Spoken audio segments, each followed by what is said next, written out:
A few months ago I went over a Reddit thread where people gave their hot takes for Tears of the Kingdom. I talked about whether they were right or wrong and gave my opinion on the hot takes. But now we've been given a much bigger and more interesting thread to discuss with a lot of more interesting opinions that are worth talking about.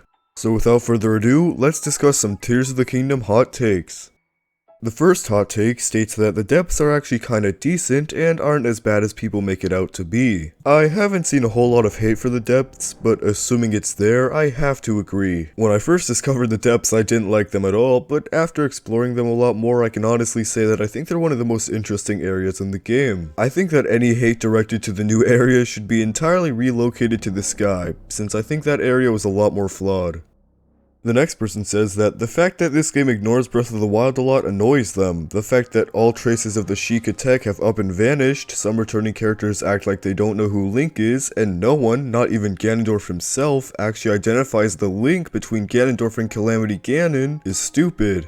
Now this person does actually have a point. A whole lot of the important parts from Breath of the Wild have completely disappeared from the world, and the closest things we get are a few Easter eggs like this Guardian at the top of Hateno Ancient Tech Lab. I think the main reason they got rid of so many important things from Breath of the Wild was to make it more approachable for new players. If they kept the Sheikah technology and didn't explain it at all, it would be pretty confusing for people who haven't played Breath of the Wild, and if they decided to keep it and instead re-explain the Sheikah technology, it would be boring for people who have played Breath of the Wild. The solution that they came up with is obviously to, of course, get rid of things like Sheikah technology for the most part. The biggest example of this would probably be the strange disappearance of the Divine Beasts. What was once an essential part of Breath of the Wild's story became completely forgotten without a trace. The closest thing you get to the Divine Beasts is, of course, just another Easter egg with the Divine Helms. The way I see it, the world of Tears of the Kingdom is very similar to Breath of the Wild with a few changes made for the gameplay. There are plenty of things from Breath of the Wild, such as elemental arrows, that have been completely wiped from the world of Hyrule since they wouldn't provide any value to the player. This definitely leads to continuity errors, but it's definitely a sacrifice they decided to make to improve the experience for most people. This game does ignore Breath of the Wild a lot, but it's probably so that Tears of the Kingdom is more approachable for new players. As long as it improves the experience for most people, I don't see it as an issue.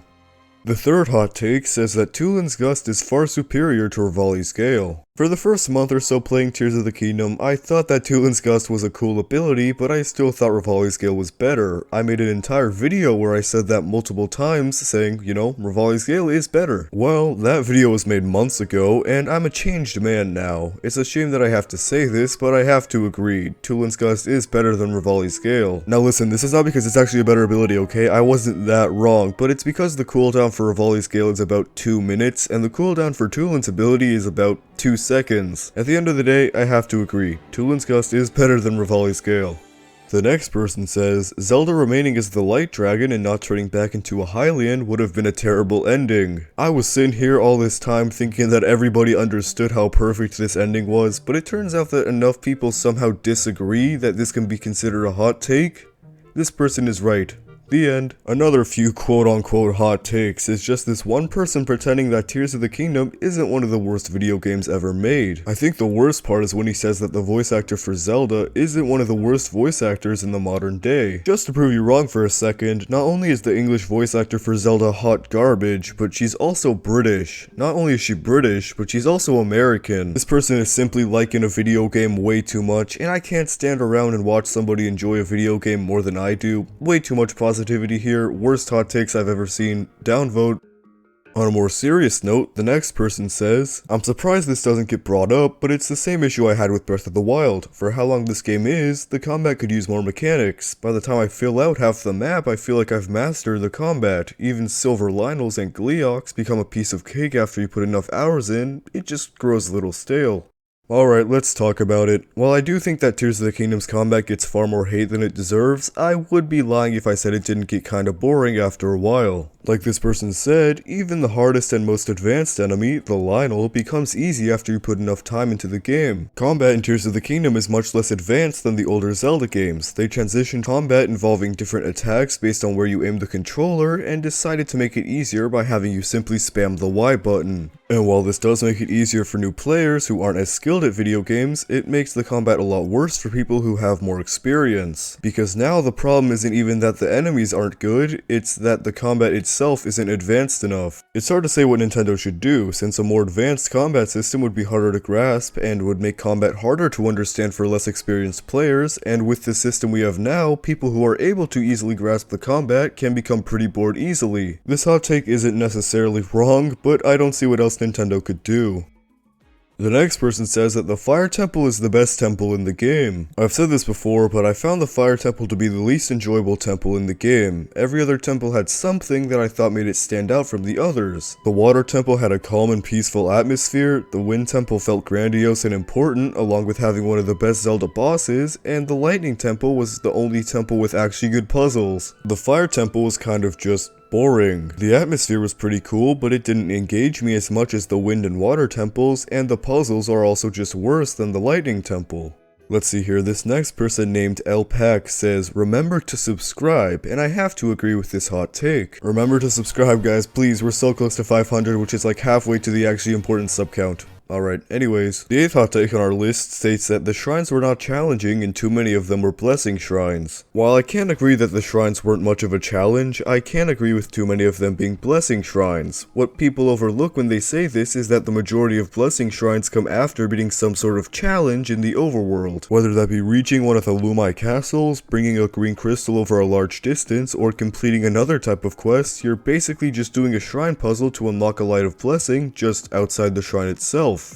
The next hot take is that Demon Dragon boss fight sucks, absolutely abysmal and anticlimactic, especially when compared to fighting Ganondorf. I think it's pretty clear that the Demon Dragon fight isn't designed to be a real boss fight, it's more so designed to be the final stretch after a long journey. What makes this boss fight so appealing to people like me wasn't the fight itself, but everything surrounding the fight. The music, Zelda coming to save Link, a duel between two dragons, and the incredible feeling of flying so high and fast through the air during the final battle. There are a lot of ways you could not like this boss fight, but calling it anticlimactic is not one of them. I see it as what the final boss of Breath of the Wild should have been like in terms of scale.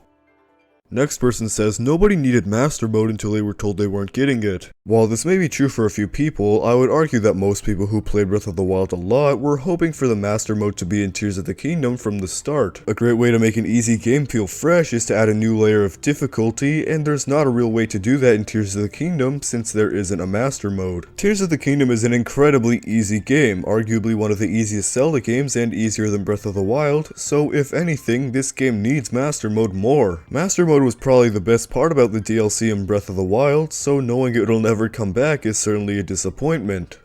Now it's time to talk about the most interesting hot take of them all. At times, Tears of the Kingdom shows us that there can be such thing as too much player freedom and non-linearity. You can utterly segment break the entire game and do or encounter things you're not even supposed to do or encounter. People, for example, reported recruiting Minoru as the 5th sage before even getting the 4 regular ones, thereby completing the Thunderhead Isles without even clearing the mist, or getting the Master Sword early by finding the Light Dragon without even having collected the required teardrops and thus not even knowing Zelda's tragic backstory and her subsequent transformation.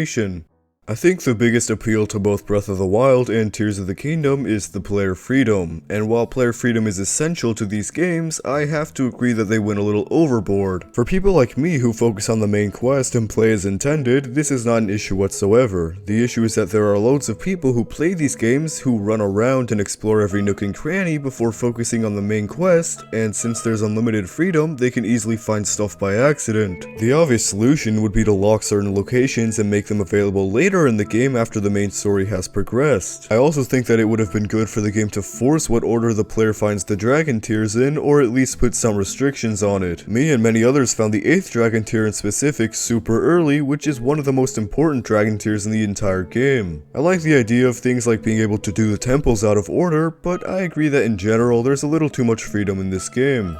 The 12th and final hot take is that the story is good, actually, and I have to agree. This story is surprisingly interesting for a sequel to Breath of the Wild. Sure, it lacks a lot of interesting characters like the champions, but Ganondorf was a fantastic villain, and the story being so similar to the story in Ocarina of Time was an amazing callback. So I have to agree with the story being good. Oh wait a second, what's this? Demon King? Secret Stone? The Imprisoning War? Okay, you might have a point.